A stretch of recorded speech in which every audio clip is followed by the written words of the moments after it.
that this is the last piece.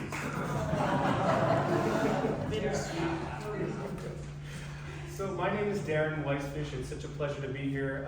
And this is my good friend, Robyn Watson. Robyn is the principal bassoonist at the Juneau Symphony Orchestra, and will be starting her doctorate in musical arts this next year at the University of Kentucky. So we're really excited for her. And she's a good friend. We have, this was like our first time getting to play together, because I am actually a conductor. I conduct the Lake Union Civic Orchestra, so I'll be doing a little, no, I'm just kidding. But I get to play with my friend Robyn, and she's leaving, and then of course we're so thrilled to be invited by Judith Cohen, our wonderful pianist and colleague, who will be performing the Grieg Piano Concerto with the Lake Union Civic Orchestra on May 30th, so we'll see you there. So, how many of you are familiar with the music of Poulenc? Yeah, a couple people. For how many of you is this the first time you've heard of it? Wow, okay, great. And so you would have been in good company, because the piece that Judith just played was the first piece that most people heard of Poulenc when he wrote it.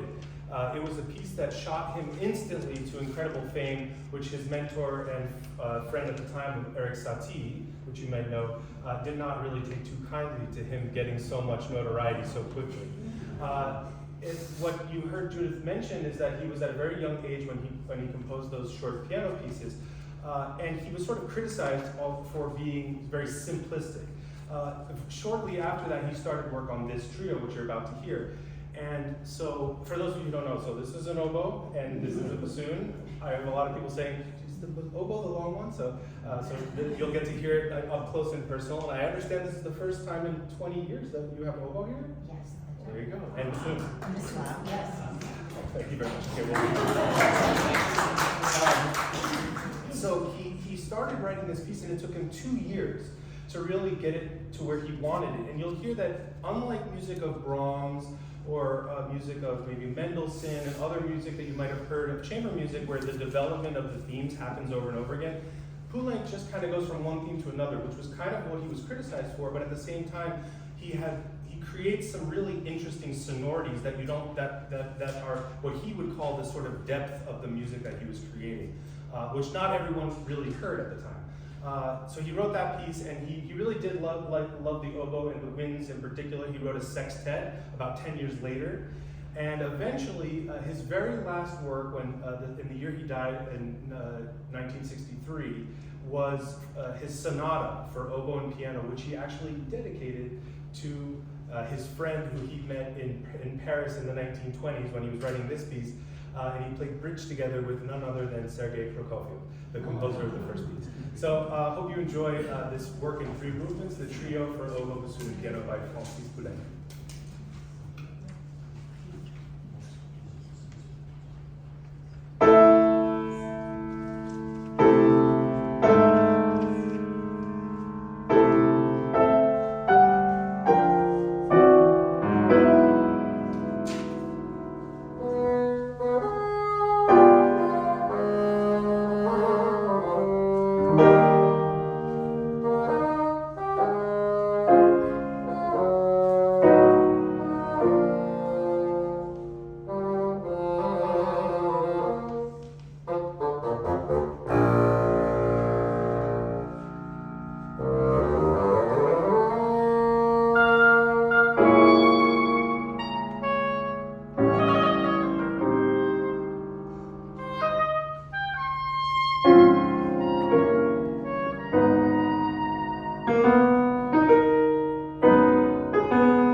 salons, you can clap.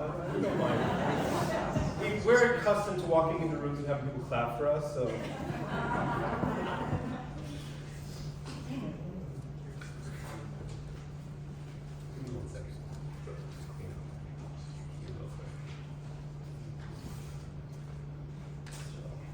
I don't know what the equivalent is for string instruments, but I have to clean some water out of my keyboard quick. It's all fun and games until someone gets water in